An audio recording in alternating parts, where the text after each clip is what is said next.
आज की चर्चा।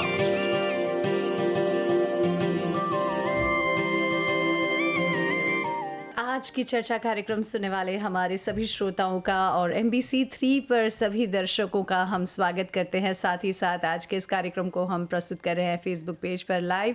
मैं हूं रत्ना, आप सभी का स्वागत करती हूं। और बुधवार का दिन है, 19 तारीख, नवंबर महीना है। अभी से लेकर बिल्कुल 1 घंटे तक ये कार्यक्रम चलेगा। तो आज के इस कार्यक्रम में आप सभी का हम स्वागत करते हैं। और एक बार फिर पुनः हम आ पहुँचे हैं आज के इस कार्यक्रम को लेकर, जहाँ पर हम सेहत को लगकर कुछ ऐसी ज़रूरतमंद जानकारियां हम आपसे साझा करते हैं। आज के इस कार्यक्रम में बिल्कुल हम एक ऐसे टॉपिक, एक ऐसे विषय को लेकर आए हैं जहां पर आज समाज में देखा जाए तो कई सारी महिलाएं ऐसी समस्याओं का सामना करती हैं। कई सारे ऐसे स्त्री रोग हैं जिनके बारे में जानकारी रखना बहुत ही आवश्यक है। तो चलिए, आज के हमारे कार्यक्रम में हमारे साथ जुड़ी हैं एक गायनिकोलॉजिस्ट डॉक्टर शिल्पा सिन्हा जी, जो आज के इस कार्यक्रम में हमारे साथ कुछ ऐसी महत्वपूर्ण जानकारियां देंगी जो महिलाओं के रोगों को लेकर हैं। महिलाओं में जो होने वाले स्त्री रोग हैं, इन सभी बातों को आज के इस कार्यक्रम में कवर किया जाएगा। और बेशक 9:30 बजे के बाद अगर आपके मन में कोई भी ऐसा प्रश्न है, बेझिझक होकर आप हमारे साथ जुड़ सकते हैं 402-8085 पर। तो आइए स्वागत करते हैं डॉक्टर शिल्पा सिन्हा का। डॉक्टर जी, आपका बहुत बहुत स्वागत है। नमस्कार। और आज के इस कार्यक्रम में हम आपको बताते चले, डॉक्टर शिल्पा जी बहुत कहने पर, बहुत आग्रह के बाद आज हमारे साथ जुड़ी है। उनका शेड्यूल बहुत ही ज़्यादा बिजी है। तो चलिए डॉक्टर जी, आप यहाँ पर आए, हमारे इनविटेशन को आपने स्वीकार किया। बहुत बहुत धन्यवाद रत्ना जी। और मैं समझती हूँ आपका शेड्यूल बहुत ही ज़्यादा बिजी है। और बिल्कुल मैं जानती हूँ कई सारी महिलाएं, बिल्कुल चलिए, महिलाओं को हमारी ज़रूरत है तो हम पूरा करते हैं। बिल्कुल। तो चलिए, आज के इस कार्यक्रम में भी हम बहुत सारी ऐसी जानकारियाँ हैं जो आपसे हम प्राप्त करना चाहेंगे। पहले तो मैं ज़रूर जानना चाहूँगी डॉक्टर जी कि आम स्त्री रोग की जो समस्याएं हैं वो कौन कौन सी हैं, कौन कौन सी समस्याओं से महिलाएं ज़्यादातर जूझती हैं? देखिए रत्ना जी, हमारे कंसल्टेशन में जब महिलाएं आती हैं तो मेरे हिसाब से सबसे ज़्यादा समस्या जो मैंने देखा है वो लुकोरिया, जिसको वाइट वेजाइनल डिस्चार्ज बोलते हैं जी। नॉर्मल आमतौर पे थोड़ा सा श्राव नॉर्मल है जो मिड साइकिल या मेंसेस के पहले होता है। लेकिन अगर ये वेजाइनल डिस्चार्ज महिला को लगे कि वो गाढ़ा हो गया है, उसका रंग बदल गया है, पीला हो गया है, थोड़ा ग्रीनिश हो गया है और वो उसमें थोड़ी बदबू आती है, तो ऐसे टाइम पे और उनको सिम्टम्स हो रहे हैं जैसे खुजली, जलन हो रहा है, तो उनको तब एक गायनेकोलॉजिस्ट को मिलना चाहिए so that हम उनका इलाज कर सकें। और मैम, ये ज़्यादातर कौन सी उम्र वाली महिलाओं को ज़्यादा परेशान होता है ये ऐसी समस्या? देखिए, आमतौर पे ज़्यादातर आई कैन से 20 साल से लेके 50 साल तक, जब वो लोग मोर सेक्सुअली एक्टिव रहती हैं, उस समय ज़्यादा ये रोग देखने को मिलता है। और मान लीजिए यानी 20 से 50 साल के अंतर्गत जब कभी भी ऐसी समस्या होती है तो आप यही एडवाइस देंगे कि उनको एक गायनेकोलॉजिस्ट को मिलना चाहिए। तब हम उनका चेकअप करेंगे, फिर बताएंगे कि आगे क्या करना चाहिए। जी बिल्कुल। तो मैम, मैं ज़रूर जानना चाहूँगी कि कई बार ऐसा होता है कि कई सारी महिलाओं को मासिक धर्म के दरमियान बहुत ज़्यादा दर्द होता है और पेन, इतना ज़्यादा पेन होता है कि वो बर्दाश्त नहीं कर पाते। तो इसका कारण क्या है और इसका अगर कोई इलाज है तो हम ज़रूर जानना चाहेंगे। देखिए, जो मासिक धर्म के दौरान जो पेन होता है उसको डिस्मेनोरिया बोलते हैं। तो ये 2 तरह का होता है, एक होता है प्राइमरी और एक होता है सेकेंडरी। प्राइमरी मतलब महिलाओं को जब वो लोग बहुत यंग होती हैं उस समय उनको पेन की समस्या होती है। ये पेन नॉर्मली देखा जाता है जब शुरू के 1-2 दिन तक उनको काफ़ी पेट में दर्द होता है, पीठ में दर्द होगा और पेन रेडिएट करता है पैरों की तरफ। तो ऐसा इसलिए होता है क्योंकि उस समय हार्मोनल चेंजेस होता है और जो गर्भाशय, यूट्रस की लाइनिंग है वो निकलना चाहती है और यूट्रस सिकुड़ता है। तो हम नॉर्मली ऐसे पेशेंट्स को थोड़ा पेन किलर्स देते हैं और थोड़ी और एडवाइस देते हैं गर्म पानी की सेक लें कंप्रेस करने के लिए जी। और दूसरा होता है एक सेकेंडरी डिस्मेनोरिया। आमतौर पे वो 30-40 इयर्स की महिलाओं में देखा जाता है और पेट दर्द के साथ ऐसी महिलाओं को अलग माहवारी की दिक्कतें आती हैं, जैसे उनके पीरियड्स बहुत प्रोलॉन्ग्ड हो जाते हैं और कभी कभी एक सप्ताह के अलावा 10 दिन 15 दिन चलते हैं। तो हम लोग को इन महिलाओं की जांच करनी पड़ती है और देखते हैं कि उनके साथ क्या अलग कोई प्रॉब्लम एसोसिएटेड तो नहीं है, जैसे फाइब्रॉयड हो सकता है, एंडोमेट्रियोसिस हो सकता है, तो वो सब की जांच हमें करनी पड़ती है। डॉक्टर जी, अगर मान लीजिए कई सारी महिलाओं की एक समस्या होती है, कई महिलाओं को इरेगुलर पीरियड्स होते हैं, भले आते हर महीने हैं लेकिन उनका कोई रेगुलर काउंट नहीं होता, कि यूजुअली कहते हैं कि 28 दिनों में होनी चाहिए ये साइकिल, लेकिन कुछ महिलाओं में या तो फिर वो कम दिनों में आती है, 28 से कम, या फिर 28 के बाद। तो क्या ये कोई खतरा हो सकता है? देखिए, आमतौर पे एक साइकिल को हम लोग 28 से 30 दिन तक रेगुलर मानते हैं, लेकिन कुछ महिलाएं हैं जिनको इरेगुलर मेंसेस आता है, तो वो कारण हो सकता है कि उसमें हार्मोनल डिसबैलेंस है। तो ऐसी महिलाएं जब हमारे पास आती हैं तो हम उनका हिस्ट्री लेके पूछते हैं कि उनको पीरियड्स कैसे आ रहा है। काफ़ी टाइम वो लोग बताती हैं कि साल में 2 या 3 बार ही आ रहा है। काफ़ी टाइम देखा जाता है ऐसी महिलाएं काफ़ी ओबीस रहती हैं, तो हम इन लोग में और उनकी जांच करते हैं और देखते हैं कि कभी कभी देखते हैं उनमें एक्ने हैं, कभी हेयर ज़्यादा उनमें हेयर दिखता है। तो ऐसी महिलाओं का फिर हम जांच करके देखते हैं, हार्मोनल टेस्ट करवाते हैं और अल्ट्रासाउंड करके पॉलीसिस्टिक ओवरीज रूल आउट करते हैं, क्योंकि पॉलीसिस्टिक ओवरीज आजकल काफ़ी यंग लड़कियों में पाया डायग्नोस हो रहा है। बिल्कुल। और इसका कारण क्या है मैम? देखिए, ये तो हार्मोनल चेंज है, आपके बॉडी में इंक्रीज ईस्ट्रोजन है इसके कारण, और ये जो ओवरीज हैं ये इंक्रीज ईस्ट्रोजन के कारण ये ओवरीज आपके बॉडी में है। तो और दूसरा, थोड़ा सा आजकल लाइफस्टाइल चेंज हो गया है, लोग काफ़ी बाहर का खाना खाते हैं, फैटी फूड खाते हैं। फैटी फूड खाने से आपके बॉडी में मोर एंड्रोजन्स और वो जो ईस्ट्रोजन में कन्वर्ट होता है, तो इसके कारण आजकल ये सब बढ़ गया है। और दूसरा, मेरे ख्याल से आजकल डायग्नोस भी ज़्यादा हो रहा है। पहले उतना डायग्नोस नहीं होता था, हम लोग सोचते थे कि चलो पुबर्टी आ गया तो इसलिए ये सब हो रहा है, ये नॉर्मल है, बट आजकल हम लोग उसको डायग्नोस करते हैं। बिल्कुल, जैसे पहले समस्या को डायग्नोस नहीं किया जा सकता था, हम लोग सोचते थे अब लड़की बड़ी हो गई है, चलो ये सब तो होता रहता है, नॉर्मल है, एक बार शादी होगा ठीक हो जाएगा। पर देखा जाए तो ये एक्चुअली एक आगे चलकर समस्या हो सकती है, क्योंकि काफ़ी टाइम PCOS पेशेंट्स हमारे पास आते हैं फर्टिलिटी इशू लेके। वो लोग कंसीव नहीं कर पाते हैं क्योंकि उनका साइकिल्स रेगुलर नहीं है, और बहुत सारा ऐसा साइकिल्स है, मोस्ट ऑफ द टाइम वो एनओवुलेटरी होता है, तो इसलिए हमारे पास फर्टिलिटी इश्यूज लेकर आते हैं, और जब हम उनकी जांच करते हैं तो पता चलता है कि भाई इसको PCOS है। तो क्या मैम, अगर ये अर्ली उम्र में डिटेक्ट हो जाता है PCOS, तो क्या उसे ठीक किया जा सकता है? देखिए, PCOS ऐसा है कि उसको ठीक नहीं किया जा सकता है, बट वो उसको ट्रीट किया जा सकता है। डिपेंड करता है कि आप महिलाओं को समस्या क्या है। सपोज करिए कि वो अनमैरिड है बट उसका पीरियड्स इरेगुलर है जी, तो वो चाहेगी कि हम उसको रेगुलराइज करें, तो उसके लिए हम उनको कॉन्ट्रासेप्टिव पिल्स पे डाल के, हार्मोनल पिल्स पे डाल के रेगुलराइज कर सकते हैं। लेकिन वो अगर हमारे पास आती है कि नहीं, वो कंसीव नहीं कर पा रही है, तब हम लोग को ओवुलेशन इंडक्शन करना पड़ता है। मतलब हम उन्हें दवा देते हैं, फॉलो करते हैं अल्ट्रासाउंड पे, जब देखते हैं कि वो ओवुलेट होने वाली है तब हम उनको बोलते हैं कि आगे वो लोग। बिल्कुल। तो मैम, जैसे आजकल देखा गया है कई सारी महिलाएं जो हैं 35-40 की उम्र क्रॉस करते ही कई सारी महिलाओं में फाइब्रॉइड की जो समस्याएं हैं या सिस्ट की जो समस्याएं हैं, ये कैसे उत्पन्न होती हैं? इसके लक्षण क्या है? कैसे पता चले कि आपको फाइब्रॉइड हुआ है? अर्ली स्टेज में इसको कैसे हम डिटेक्ट कर सकते हैं? रत्ना, फाइब्रॉइड जिसको रसौली बोलते हैं जी, ये ज़रूरी नहीं है कि ये 40 और उसके ऊपर हो। काफ़ी टाइम हमको यंग गर्ल्स में भी मिलता है। अच्छा। और फाइब्रॉइड क्यों होता है इसको कहना बहुत मुश्किल है, लेकिन ये मोस्ट ऑफ द टाइम एक हार्मोनल डिसबैलेंस है। दैट मीन्स आपके बॉडी में ईस्ट्रोजन की मात्रा ज़्यादा है, तो ईस्ट्रोजन की मात्रा होने से ये यूट्रस में ये गांठ हो जाती है, जिसको फाइब्रॉइड बोलते हैं।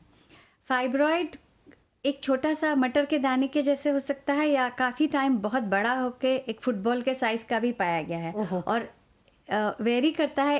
1 या 2 से लेकर 15-20 तक भी पाया गया है। तो ये एक नॉन कैंसरस गांठ है। और काफ़ी टाइम हमें महिलाएं पूछती हैं इसका उपाय क्या है।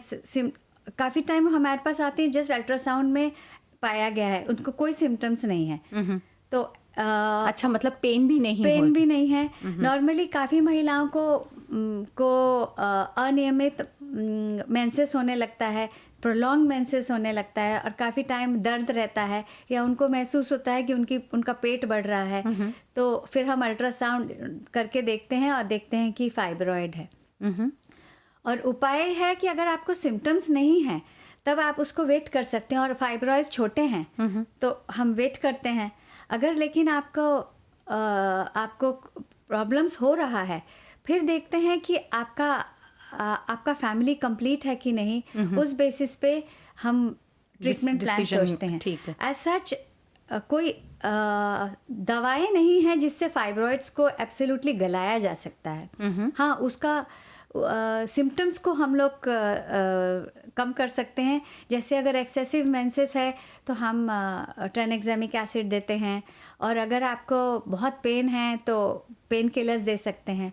और अगर बड़ा है, एटलीस्ट 5 सेंटीमीटर या ऐसा जगह पे है फाइब्रॉयड की हमें पता है कि फर्टिलिटी इशू हो सकती है, तो ऐसे में फाइब्रॉइड्स को ही निकाला जाता है, जिसको मायोमेक्टोमी बोलते हैं। लेकिन अगर महिला ने अपनी फैमिली कंप्लीट की है और एज ज़्यादा है 40-45, तो ऐसी महिलाओं में पूरा यूट्रस को निकाल दिया जाता है। और इसका कारण क्या है मैम कि यूट्रस को ही निकाला जाए? कई बार मैंने भी देखा है कि कई सारी महिलाओं को ये समस्या, मान लीजिए ऑपरेट कर लिया या उसका जैसे निकाल दिया है फाइब्रॉइड, कुछ सालों के बाद उनको दोबारा से फाइब्रॉइड होने की कई सारे, चूँकि आपको मैंने बताया कि फाइब्रॉइड हार्मोन पर डिपेंडेंट है, एस्ट्रोजन। तो आप फाइब्रॉइड निकालते हैं लेकिन आपकी ओवरीज तो स्टिल फंक्शनिंग है, तो एस्ट्रोजन प्रोड्यूस होगा, तो इसके कारण वापस फाइब्रॉइड आ जाता है। बिल्कुल। तो कई बार इसीलिए यूट्रस को निकाल देना ही एक, मतलब अगर कई बार फैमिली कंप्लीट है और हमें लगता है उम्र काफी है तो बेटर है कि फाइब्रॉइड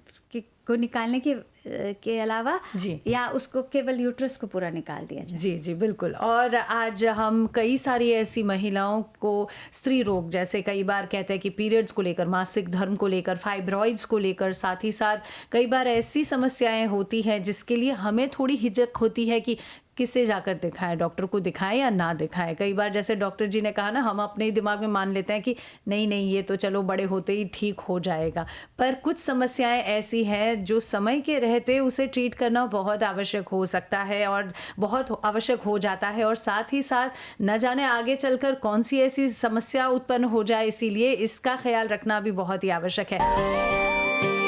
आज की चर्चा। जी हाँ, आज की चर्चा कार्यक्रम आप सुन पा रहे हैं इस वक्त रेडियो मॉरिशस पर, और साथ ही साथ MBC के तीसरे चैनल पर इसका सीधा प्रसारण हो रहा है। फेसबुक पेज पर भी आप इसे फॉलो कर पा रहे हैं। और आपको याद दिला दे, इस कार्यक्रम का रीब्रॉडकास्ट यानी पुनः आप इस कार्यक्रम को सुन पाएंगे दोपहर के 3 बजे से 4 बजे के बीच रेडियो मनोरंजन के लहरों पर। मैं हूँ रत्ना, आपका साथ दे रही हूँ, और आज हमारे साथ जुड़ी हैं डॉक्टर शिल्पा सिन्हा जी, जो कि गायनेकोलॉजिस्ट हैं, और हम बात कर रहे हैं स्त्री रोग पर, यानी महिलाओं में होने वाली आम समस्याओं पर हम बात कर रहे हैं। और आज कई सारी ऐसी टॉपिक पर हम कवर करने की कोशिश करेंगे। और जैसे कि हम जानते हैं कि जैसे जैसे उम्र बढ़ती है, महिलाओं में हार्मोनल इम्बैलेंस एक बहुत ही आम प्रतिक्रिया है। तो ये बढ़ती हुई उम्र के साथ किस प्रकार से हमारे जनांगों को जैसे प्रभावित करती है, हमारे जो ऑर्गन्स हैं, महिलाओं के जो ऑर्गन्स हैं, यूट्रस है, ओवरीज हैं, इसे कैसे प्रभावित करते हैं, आइए जानते हैं डॉक्टर शिल्पा जी से। जी शिल्पा जी, आज के इस कार्यक्रम में डॉक्टर जी हमारे श्रोताओं को ज़रूर ये बताइए कि हार्मोनल इम्बैलेंस कैसे हमारे जो ऑर्गन्स हैं उसको प्रभावित करता है। देखिए, 40 साल की उम्र के बाद महिलाओं में काफ़ी हार्मोनल चेंजेस आने लगते हैं जी। इसको हम कहते हैं कि जीवन में एक नया पड़ाव आया है। बिल्कुल। तो क्या होता है कि काफ़ी महिलाओं को के मेंसेस अनियमित होने लगते हैं। नॉर्मली हम बोलेंगे 28 से 30 दिन का साइकिल होता है, बट काफ़ी बार उनके मेंसेस थोड़ा जल्दी आने लगते हैं, मे बी 25 डेज़, 26 डेज़। और वो लोग कहती हैं कि उनका वजन बढ़ रहा है, और वजन आप देखिएगा ज़्यादातर पेट और कमर का वजन बढ़ने लगता है, फूलता है काफ़ी जैसे, हाँ। काफ़ी थकान महसूस होने लगती है, मूड चेंजेस होता है, काफ़ी महिलाओं में बाल झड़ने लगते हैं, हड्डियों में दर्द होने लगता है, और थोड़ा वेजाइनल ड्राइनेस होता है, और लिबिडो भी घट जाता है, मतलब they don't want to have sex. तो ऐसी महिलाओं में है कि ये सब हार्मोनल चेंजेस के कारण होता है। तो हम नॉर्मली कहते हैं कि थोड़ा लाइफस्टाइल मॉडिफिकेशंस करिए, थोड़ा हेल्दी खाना खाइए, पानी पीजिए, व्यायाम करिए, और थोड़ा स्ट्रेस मैनेजमेंट करिए, थोड़ा सो दैट आपका क्वालिटी ऑफ लाइफ थोड़ा बेटर हो जाए। और क्या ये इम्बैलेंस को कम करता है, मतलब ये बैलेंस में करता है आपके हार्मोन्स जो ड्रास्टिकली चेंज हो रहे हैं कि?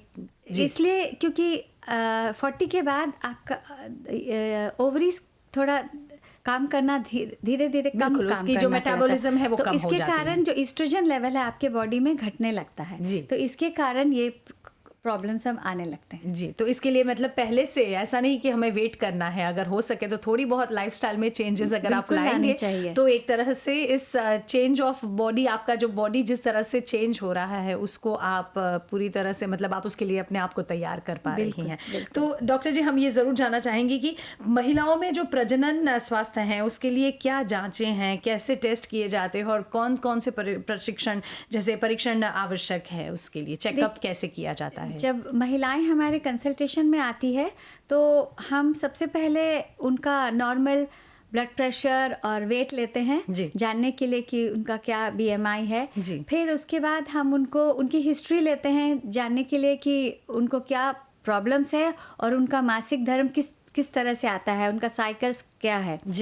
उसके बाद उनका एग्जामिनेशन करते हैं। एग्जामिनेशन में हम स्पेकुलम करके देखते हैं कि सर्विक्स ठीक है कि नहीं, और उनको ऑफर करते हैं कि उनको पैप्समियर करना चाहिए जो एक सर्वाइकल स्क्रीनिंग है। उसके बाद वेजाइनल एग्जामिनेशन करते हैं और अल्ट्रासाउंड करके देखते हैं कि यूट्रस ओवरीज कैसा है।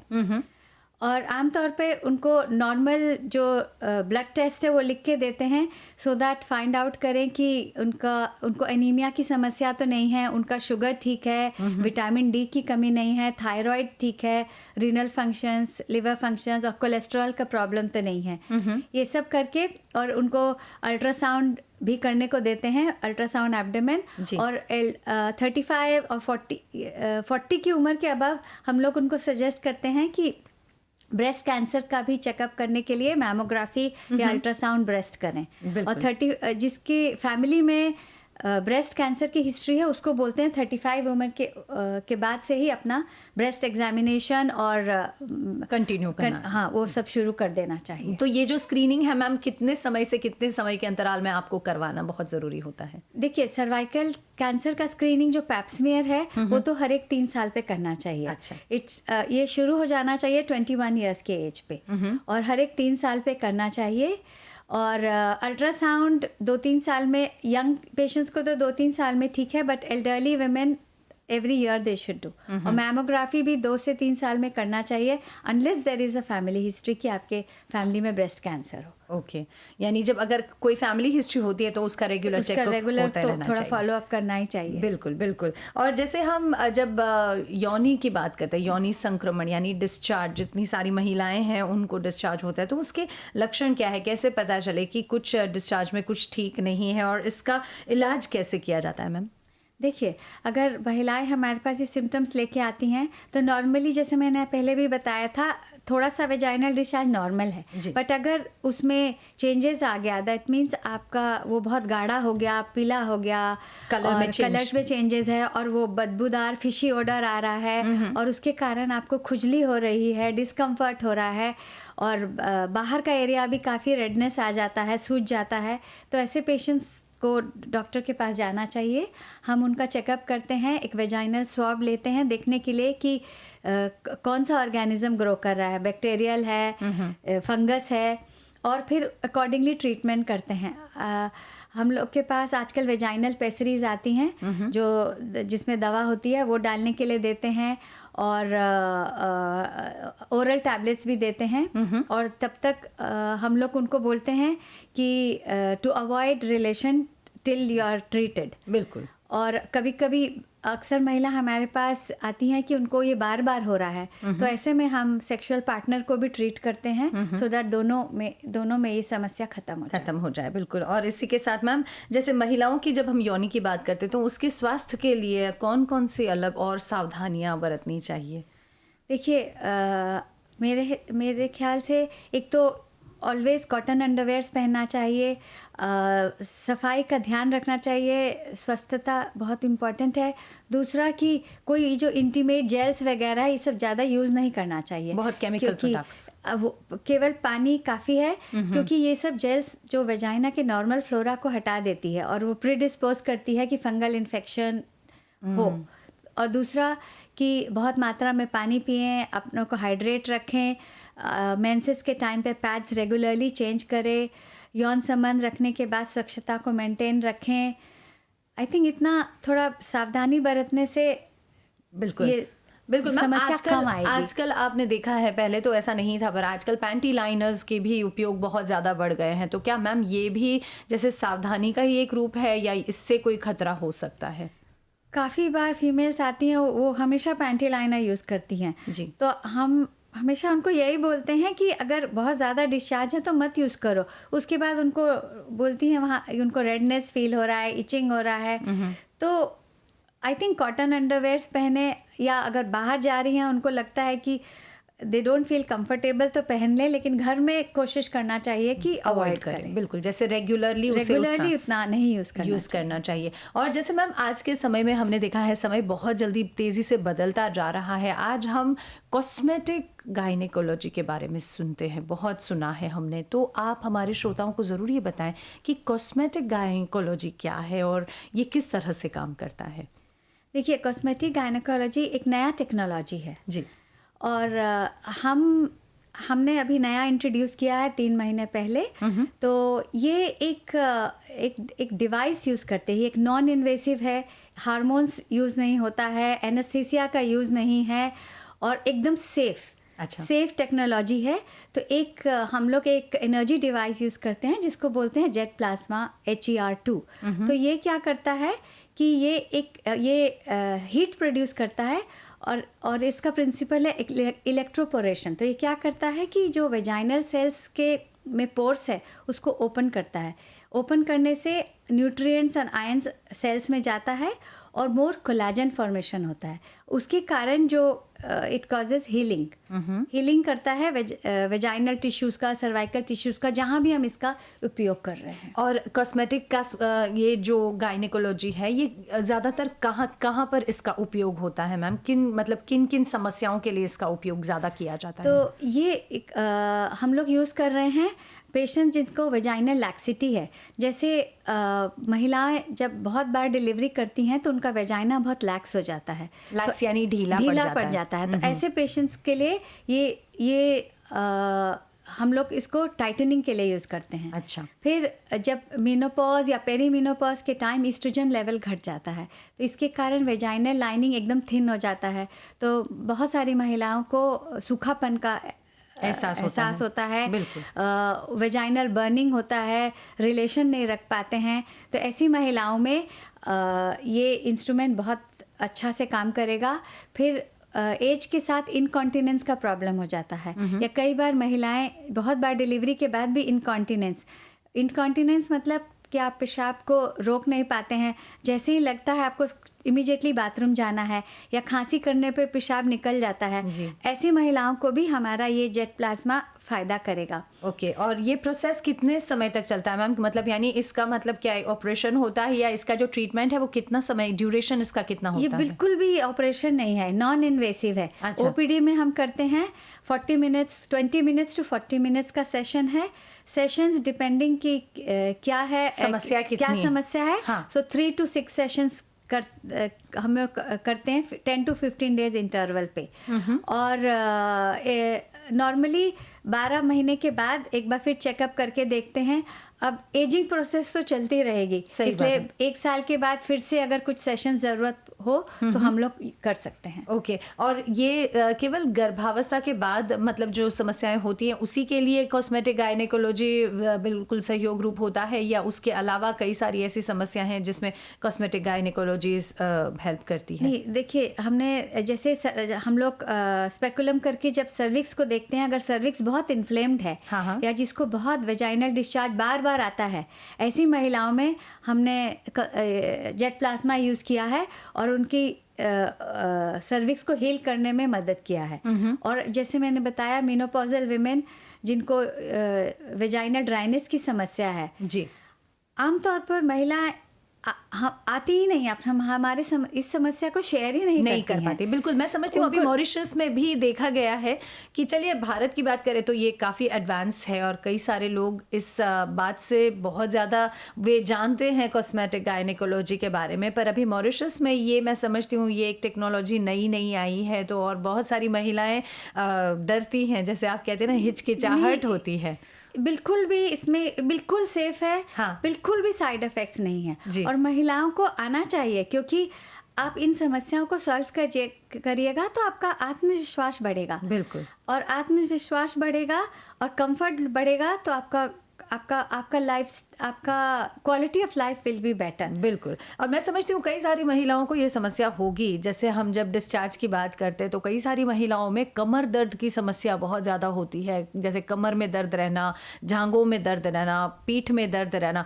तो क्या मैम ये जब हम कॉस्मेटिक गायनेकोलॉजी से इसे ठीक करते हैं, जैसे आपने कहा कि डिस्चार्ज कम किया जा सकता है, जो शुष्कता है उसे कम की जा सकती है, तो क्या ये अल्टीमेटली आपके जो कमर दर्द है उसमें भी कोई भी प्रभाव डाल सकता है? अगर इन कारणों के कारण हो रहा है, जी, आपका कमर दर्द हो रहा है तो डेफिनेटली हेल्प करेगा। ओके, तो चलिए आज कॉस्मेटिक गायनेकोलॉजी के साथ साथ हम और भी ऐसी समस्याएं हैं जो महिलाओं में आज बहुत तेज़ी से बढ़ रही है, और इस समस्याओं की जानकारी रखना ना केवल महिलाओं का काम है पर साथ ही साथ पुरुषों का भी काम है। और जैसे डॉक्टर सिन्हा ने अभी हमें समझाया कि केवल महिलाओं की जिम्मेदारी नहीं होती, कई बार उनके पार्टनर्स की भी जिम्मेदारी होती है उनको इनकरेज करने के लिए कि इन सारी समस्याओं को वे समय पर ट्रीट करें।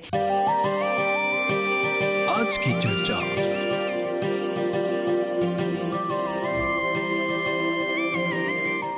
आज की चर्चा का कार्यक्रम रेडियो मॉरिशस पर इस समय मैं हूँ रत्ना, आप सभी का साथ दे रही हूँ। और जैसे अभी एक गीत में कहा गया, नारी शक्ति, नारी जो जाति है वो शक्ति का स्वरूप मानी गई है, और कई सारी बार कहते हैं ना कि इसी शक्ति स्वरूपा को कई सारी ऐसी समस्याओं का सामना करना पड़ता है जिससे वो खुली तरह से आप किसी के सामने बयां भी नहीं कर पाती। बिल्कुल, आज के इस कार्यक्रम में हमारे साथ जुड़ी है डॉक्टर शिल्पा सिन्हा, जो कि एक गायनेकोलॉजिस्ट है। कॉस्मेटिक गायनेकोलॉजी को उन्होंने यहाँ पर इंट्रोड्यूस किया है, और उन्होंने जैसे बताया कि बस 3 ही महीने हुए हैं, और बस ये एक वॉक इन प्रोसेस है, यानी आपको पूरे दिन के लिए भी आपको डिस्टर्ब नहीं करना है। 40 से 45 मिनट के अंदर ये ट्रीटमेंट की जा सकती है।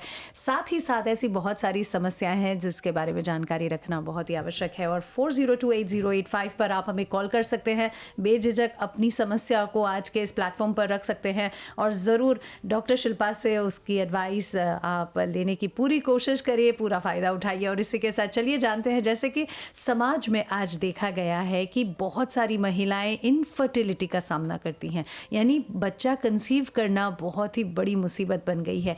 किस तरह से ये IVF की ट्रीटमेंट की जाती है और कैसे ये ट्रीटमेंट प्रोसेस शुरू होता है, इसके बारे में आइए जानते हैं डॉक्टर शिल्पा सिन्हा से। डॉक्टर जी, IVF नामक ये जो ट्रीटमेंट है, ये पहले तो हमें ये बताइए ये होता क्या है और इसको कैसे इसका ट्रीटमेंट किया जाता है?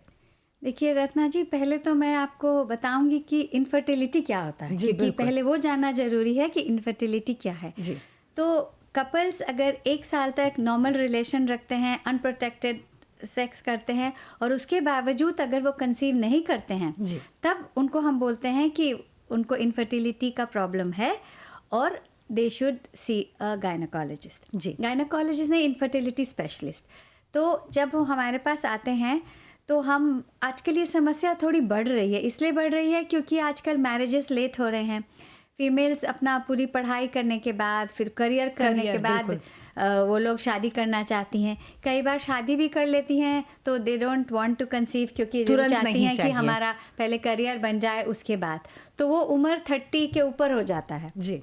और 30 के बाद थोड़ा ऑब्वियसली इनफर्टिलिटी इश्यूज ज़्यादा बढ़ने लगा है, ओवेरियन रिजर्व घटने लगता है। बिल्कुल। तो जब ये हमारे पास आती हैं कि वो 1 साल से ट्राई कर रही हैं और 1 साल या ज़्यादा से ट्राई कर रही हैं और कंसीव नहीं कर पा रही हैं, तो हम उनका हिस्ट्री लेते हैं। पहले जानते हैं कि वो कितनी बार वो लोग वीक में रिलेशन रखते हैं, कितना बार बोलती हैं कि 2 वीक महीने में 1 या 2 बार। अब ये तो फ्रिक्वेंसी इतना कम है कि ओवुलेशन के टाइम आपने रिलेशन रखा ही नहीं है तो फिर वो होगा ही नहीं। बिल्कुल। तो इस तरह से हम उनकी हिस्ट्री लेते हैं पहले कि उनका मेंसेस कैसे आता है। उसके बाद फिर हम लोग उनके हस्बैंड के बारे में पूछते हैं, वो कहाँ काम करते हैं, दोनों को कोई मेडिकल प्रॉब्लम्स तो नहीं है। स्मोकिंग की हिस्ट्री लेते हैं, अल्कोहल की हिस्ट्री लेते हैं। ये सब हिस्ट्री लेने के बाद हम महिला की जांच करते हैं। जी। जांच करने के बाद देखते हैं अल्ट्रासाउंड करके और कि क्या प्रॉब्लम है।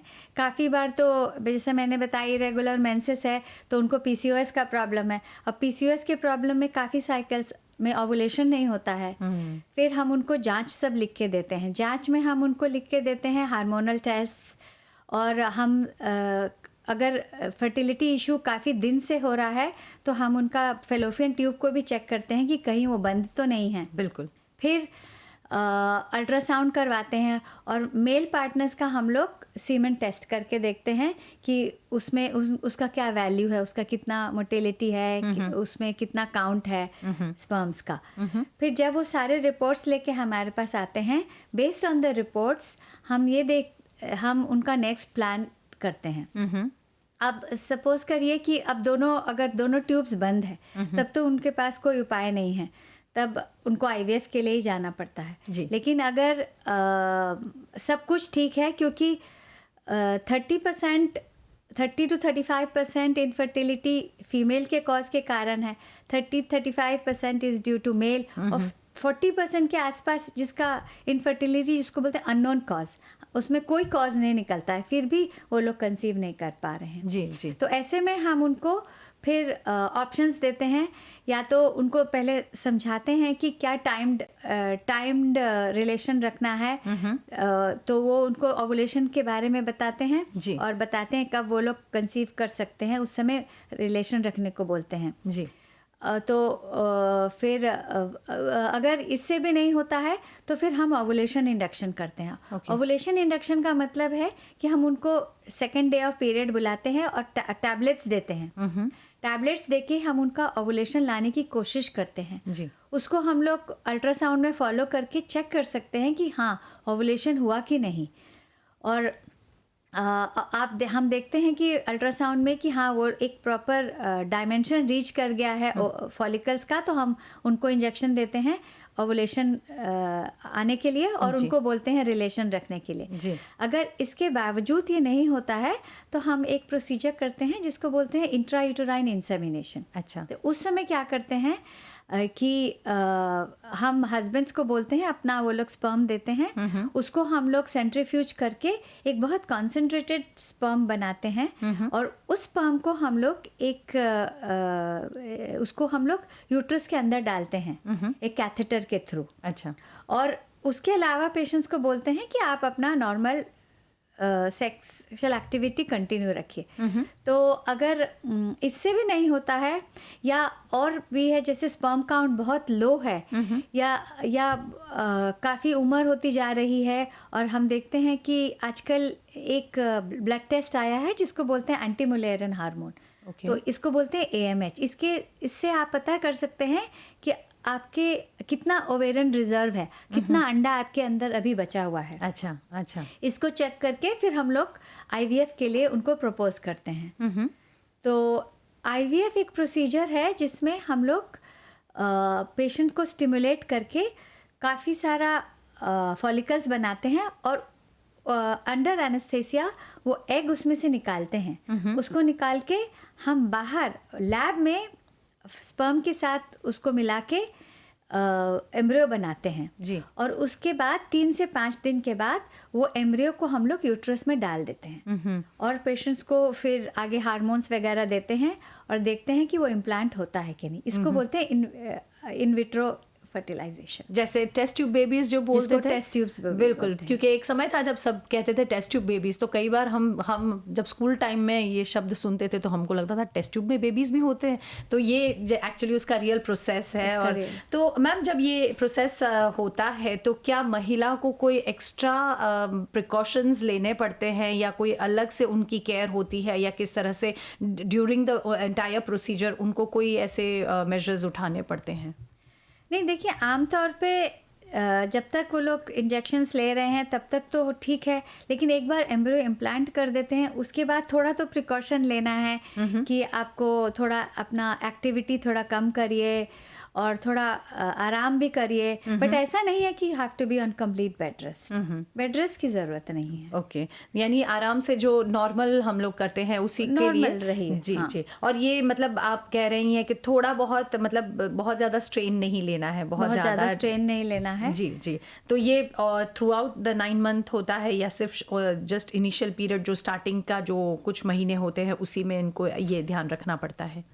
नहीं, देखिए अगर जब हम IVF करके एम्ब्रियो डाल देते हैं उसके बाद हम 14-15 डेज के बाद बोलते हैं कि आप प्रेगनेंसी टेस्ट करिए और करके फिर हम देखते हैं अगर प्रेगनेंसी हो गई तब थोड़ा सा प्रिकॉशन तो लेना ही है, तो उसमें हम सारा सपोर्ट करते हैं हार्मोन्स के साथ और थोड़ा प्रिकॉशन लेने को तो बोलते हैं क्योंकि काफ़ी प्रेशियस प्रेगनेंसी, ऐसे तो all pregnancies are precious definitely, but इसमें थोड़ा हम बोलते हैं थोड़ा ज़्यादा प्रिकॉशन लीजिए और रूटीनली उनको चेकअप के लिए बुलाते हैं और इस हिसाब से टेस्ट करवाते रहते हैं, अल्ट्रासाउंड्स करवाते रहते हैं कि ये प्रेगनेंसी अच्छे से हो और डिलीवरी तक अच्छे से जाए। तो आज के इस कार्यक्रम में IVF के बारे में बहुत सारी ऐसी जानकारियां हैं और जैसे आप बता रहे थे मैम कि जैसे IVF और IUI यही डिफरेंस होता है कि जो IUI है उसमें आप इंसेमिनेशन होता है उसको बेबी, जैसे हमने कहा टेस्ट ट्यूब बेबीज़ की तरह से, और IVF का जो है प्रोसीजर आपने बताया, तो क्या कई सारी, और ये किस उम्र के दरमियान महिला को मतलब ज़्यादा फ़ायदा देती है? कई बार ऐसा होता है कि बढ़ती उम्र के साथ बहुत सारे कॉजेज़, बहुत सारे फैक्टर्स होते हैं, तो किस उम्र में मान लीजिए एक महिला की उम्र 35 से क्रॉस हो चुकी है, तो क्या उसके बाद भी वे लोग IVF के लिए एप्लीकेबल है, जैसे वो लोग करवा सकते हैं, और ये कितने समय के अंदर उन्हें करवाएंगे तो उनको ज़्यादा लाभ होता है? बिल्कुल करवा सकते हैं, 35 एंड अबव भी करवा सकते हैं। तो ऐसी महिलाओं में हम जैसे सारा टेस्ट करते हैं और वो जो AMH मैंने बताया एंटी मुलेरियन हार्मोन, उसको भी उसकी जांच करके देख लेते हैं कि आप में कितना ओवेरियन रिजर्व है जी। और कोशिश करते हैं कि 2 to 3 IUI करके देखें। अगर वो फेल कर जाता है देन हम बोलते हैं कि इट्स बेटर कि हम IVF के लिए जाएं। तो क्या ये करने के बाद भी कोई हार्मोनल इम्बैलेंसेस का सामना भी करना पड़ता है? मतलब मान लीजिए प्रेगनेंसी हो गई, आपको एक अच्छा सा हेल्दी बेबी भी आपको हो गया, उसके बाद कोई हेल्थ में कोई बदलाव आता है या कोई हेल्थ इश्यूज़ इसके बाद IVF के बाद कोई हेल्थ इश्यूज़ का सामना करना पड़ता है महिलाओं को? देखिए नॉर्मली तो ऐसा माना जाता है कि IVF कराने के बाद, लेकिन चूंकि इतना हार्मोन्स दिया जाता है तो आपका रेगुलर जांच तो कराते रहना चाहिए क्योंकि काफ़ी हार्मोन्स इंजेक्शंस दिया जाता है IVF के प्रोसेस के दौरान। तो अपना रेगुलर चेकअप तो मेरे हिसाब से करते रहना चाहिए। और मान लीजिए IVF में उनको एक ही बेबी मिला है एंड देन अगेन उनको कुछ सालों के बाद अगर उनको दोबारा से एक बेबी चाहिए, तो क्या वो दोबारा से IVF के लिए कर सकते हैं वही ट्रीटमेंट? बिल्कुल ट्रीटमेंट कर सकते हैं। नॉर्मली हम IVF में ज़्यादातर सिजेरियन सेक्शन ही होता है जी जी। तो जो सिसेरियन सेक्शन के बाद हम बोलते हैं नॉर्मली 2 साल का वेट करिए। IVF में भी हम बोलते हैं कि ठीक है 2 साल का वेट करिए, उसके बाद you can try again. Okay, तो मतलब जैसे कई सारी महिलाओं को जो इनफर्टिलिटी से गुजर रही हैं और IVF करवाना चाहती हैं, कई बार कहते हैं ना कि इसके लिए भी बहुत सारी महिलाओं को 2 बार 3 बार सोचना पड़ता है कि कोई आगे चलकर कोई खतरा ना हो, कोई हेल्थ का इश्यूज़ ना हो। तो जैसे आप बता रही हैं कि ये बिल्कुल सेफ़ हैं और बिल्कुल आपकी हेल्थ हिस्ट्री पूरी तरह से ली जाती है, उसको फॉलो अप किया जाता है, उसको एनालाइज़ किया जाता है, तब जाकर आप ये डिसाइड करती हैं कि IVF करवाना है या फिर IUI कराना है, उसके अनुसार ही आप जैसे इस प्रोसीजर को आगे बढ़ाती हैं। तो ऐसी कई सारी समस्याएं हैं जो महिलाओं में आए दिन पाई जाती है, पर हम इस टैबू को लेकर चलते हैं कि कहाँ जाकर बताएं, किसे बताएं, और हम अल्टीमेटली जाकर अपने ही हेल्थ को दांव पर लगा देते हैं। तो ऐसा ना करें, और कई सारी ऐसी समस्याएं हैं जिसका खुलासा करना बहुत आवश्यक है, क्योंकि आज हमारे पास ऐसे ऐसे डॉक्टर्स हैं जो इस में महारत हासिल कर चुके हैं, और आज हमारे जैसे समाज में वे एक ऐसा कार्य कर रहे हैं जहाँ पर महिलाओं की हेल्थ को लेकर भी बहुत सारी प्रायोरिटीज़ दी जाती है, बहुत सारे ऐसे कार्य किए जा रहे हैं। तो आज हमारे साथ जुड़ी डॉक्टर शिल्पा सिन्हा। डॉक्टर जी, आप जाते जाते हमारे महिलाओं को कोई संदेश देना चाहेंगी? देखिए, महिलाओं को अपना हेल्थ का बिल्कुल ध्यान रखना चाहिए, क्योंकि आजकल के ज़माने में prevention is better than cure. तो इसलिए आप अपना रेगुलर चेकअप करवाइए, और अगर कुछ भी समस्या लगे तो आके डॉक्टर से मिलिए।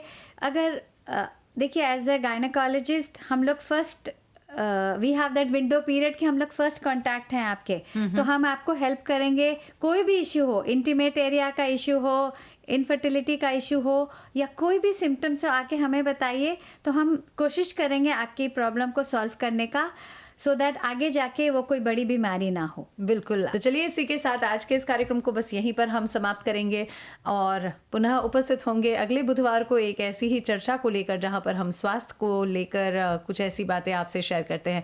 इसके लिए बहुत बहुत धन्यवाद देना चाहेंगे सभी दर्शकों का, सभी श्रोताओं का, और बस आज का दिन आप सभी के लिए मंगलमय रहे, इसी शुभकामनाओं के साथ रत्ना को दीजिए अनुमति। नमस्कार, शुभ दिन आप सभी को।